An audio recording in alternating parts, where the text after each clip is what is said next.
जय माता दी दोस्तों, में आपका बहुत बहुत स्वागत है। दोस्तों, हर दंपति चाहता है कि उनके घर बच्चे की किलकारी गूंजे, वो माता पिता बने, संतान की प्राप्ति हो उन्हें।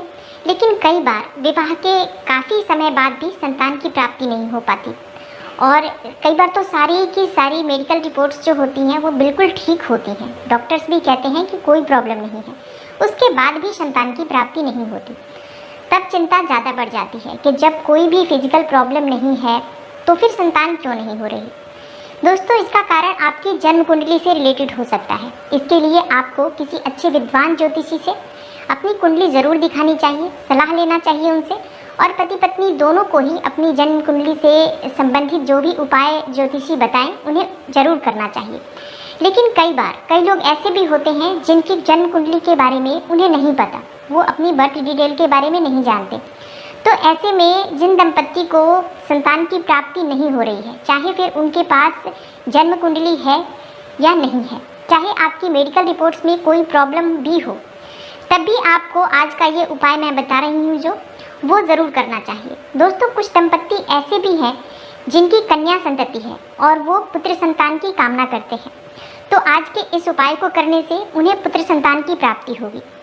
लेकिन उपाय बताने से पहले मैं एक बात आपसे ज़रूर करना चाहूँगी। आप इस उपाय को पूर्ण श्रद्धा से करें और उपाय शुरू करने से पहले ही आपके मन में ये पूर्ण विश्वास होना चाहिए कि आपकी मनोकामना अवश्य पूरी होगी और आपको मनचाही संतान की प्राप्ति होगी। फिर चाहे आप पुत्र के लिए प्रार्थना करते हैं या पुत्री के लिए प्रार्थना कर रहे हैं, आप जो भी संतान चाहते हैं आपको उसकी अवश्य प्राप्ति होगी।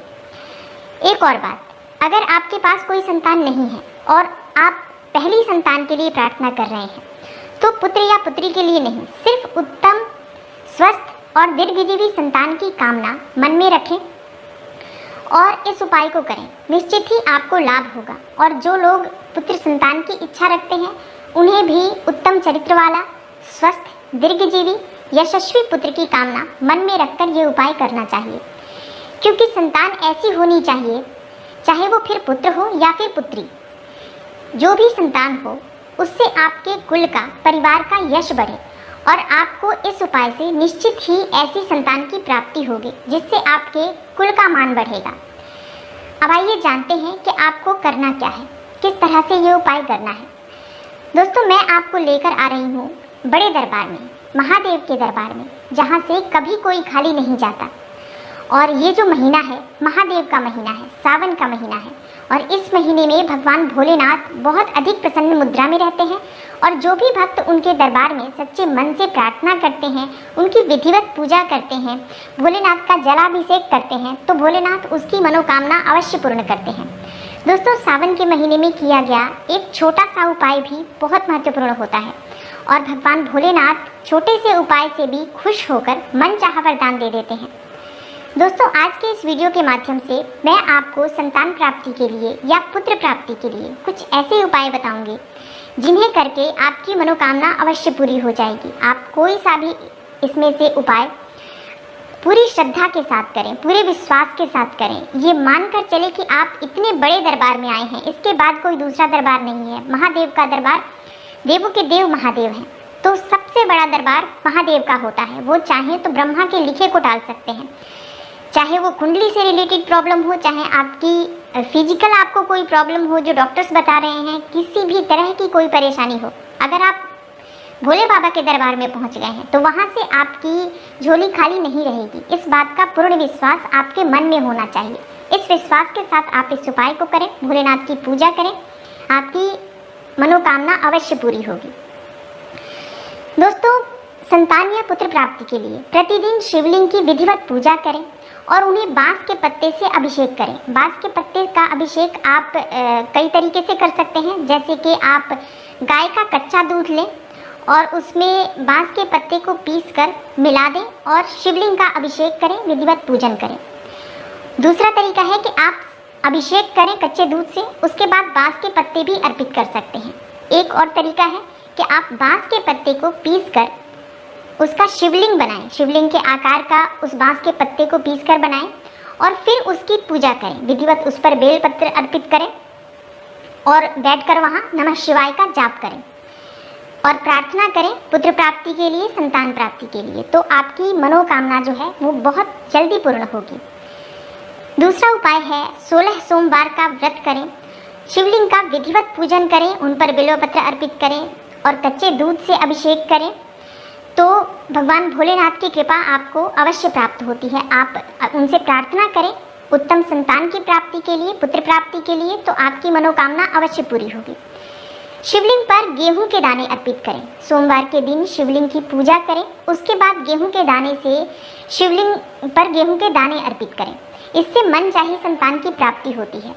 दोस्तों, भगवान भोलेनाथ को धतूरे का फूल बहुत पसंद है। धतूरे का फूल, धतूरे का फल अर्पित करने चाहिए भगवान भोलेनाथ पर, इससे सभी तरह के पाप नष्ट हो जाते हैं और जितनी भी तरह की किसी भी वजह से अगर आपकी संतान प्राप्ति में बाधा आ रही है तो इस उपाय को करने से, भगवान भोलेनाथ पर धतूरे का फूल अर्पित करने से पुत्र की प्राप्ति होती है। तो भगवान भोलेनाथ की विधिवत पूजा करें और उनका अभिषेक करने के बाद उनके ऊपर धतूरे का फूल अर्पित करें, इससे आपकी मनोकामना अति शीघ्र पूर्ण होगी। दोस्तों, अब जो अगला उपाय मैं आपको बताने जा रही हूँ वो बहुत ही चमत्कारी उपाय है और अगर आप इस उपाय को पूर्ण श्रद्धा से और मन में भगवान भोलेनाथ पर पूर्ण विश्वास रखकर अगर आप इस उपाय को करते हैं तो निश्चित ही और बहुत शीघ्र आपको संतान की प्राप्ति होगी, मन चाही संतान की प्राप्ति होगी, पुत्र की प्राप्ति होगी। इसके लिए आपको किसी भी सोमवार को, और अभी तो सावन चल रहा है तो ये समय सबसे शुभ समय है इस उपाय को करने के लिए या किसी भी उपाय को करने के लिए, क्योंकि इस समय जो है भगवान भोलेनाथ एकदम प्रसन्न मुद्रा में है। जो मांगो वो भोलेनाथ इस समय में आपको दे देंगे, बस आपकी आस्था सच्ची होनी चाहिए, आपकी श्रद्धा उन पर अटूट होनी चाहिए। तो ये जो समय है सावन का, इस समय में आप किसी भी सोमवार के दिन सूर्योदय से पहले उठ जाएं और नहा धोकर स्वच्छ वस्त्र धारण करें। आपके वस्त्र जो हैं वो काले, नीले या भूरे रंग के नहीं होने चाहिए, क्योंकि ये जो रंग होते हैं वो नकारात्मकता का प्रतीक होते हैं। तो ऐसे कपड़े पहनकर पूजा नहीं करनी चाहिए और भोलेनाथ को तो श्वेत वस्त्र बहुत पसंद है, इसलिए जब भगवान भोलेनाथ की पूजा करें तो आप श्वेत वस्त्र धारण करें या लाल, पीले, गुलाबी किसी भी दूसरे रंग के वस्त्र, लाइट कलर के कपड़े जो हैं वो आप पहन सकते हैं और भोलेनाथ की पूजा में बैठ सकते हैं। पुरुष चाहे तो श्वेत वस्त्र भी धारण कर सकते हैं, लेकिन स्त्रियों को लाल या पीले रंग के वस्त्र या गुलाबी रंग के वस्त्र धारण करके पूजा में बैठना चाहिए। ब्लैक कलर और ब्लू कलर, ब्राउन कलर, इनको बिल्कुल भी किसी भी पूजा में धारण नहीं करना चाहिए, कोई भी सात्विक शुभ पूजा हो रही हो तो। दोस्तों, स्नान आदि के बाद आप अपने ही घर में जहाँ पे आपका मंदिर है वहाँ आप बैठ जाएं आसन लगाकर और गेहूं के आटे से शिवलिंग बनाएं। 11 शिवलिंग बनाना है आपको गेहूं के आटे से और प्रत्येक शिवलिंग का अभिषेक आपको करना है शिव महिम्न स्तोत्र का पाठ करते हुए। आप हर शिवलिंग का अभिषेक करें। इस तरह से आप 11 बार शिवलिंग का अभिषेक कर लेंगे, क्योंकि 11 शिवलिंग है और 11 बार ही आप शिव महिम्न स्तोत्र का पाठ कर लेंगे। हर बार अभिषेक करते हुए आपको एक बार स्तोत्र का पाठ करना है। अब आप इस उपाय को स्वयं भी कर सकते हैं और चाहे तो किसी योग्य विद्वान ब्राह्मण को बुलाकर भी करवा सकते हैं। दोस्तों, शास्त्रों में शिव महिम्न स्तोत्र के द्वारा इस उपाय को करने से पुत्र प्राप्ति के बारे में बताया गया है। अभिषेक किए हुए जल में से पति पत्नी दोनों प्रसाद स्वरूप ग्रहण कर सकते हैं और उसके बाद जो बचा हुआ जल है और जो शिवलिंग है जिसकी आपने पूजा की है उसे किसी नदी में या स्वच्छ बहते हुए जल में प्रवाहित करें। दोस्तों, आप इस उपाय को लगातार 21 दिन तक कर सकते हैं या आप चाहें तो 21 सोमवार तक, प्रत्येक सोमवार को आप इस अभिषेक को करें और 21 सोमवार तक करें। भगवान भोलेनाथ की कृपा से आपको बहुत शीघ्र संतान की प्राप्ति होगी। भगवान भोलेनाथ से उत्तम, दीर्घजीवी और यशस्वी संतान के लिए प्रार्थना करें जो कुल, खानदान, समाज का नाम रोशन कर दे। ऐसी संतान के लिए आप प्रार्थना करें और निश्चित ही आपकी मनोकामना पूर्ण होगी। दोस्तों, इसमें जो भी मैंने उपाय बताए हैं उसमें से आप कोई भी एक उपाय अगर आप पूर्ण श्रद्धा के साथ कर लेते हैं तो ये जो महीना है सावन का, इस सावन के महीने में भगवान भोलेनाथ की कृपा से आपकी जो भी मनोकामना है वो पूर्ण हो जाएगी। उम्मीद करती हूँ आज की वीडियो से आपको लाभ अवश्य प्राप्त होगा। अच्छी लगी हो वीडियो तो लाइक कर दें, चैनल को सब्सक्राइब करें ताकि हम कनेक्टेड रह सकें। वीडियो को ज़्यादा से ज़्यादा शेयर करें ताकि दूसरों को भी इसका लाभ प्राप्त हो सके।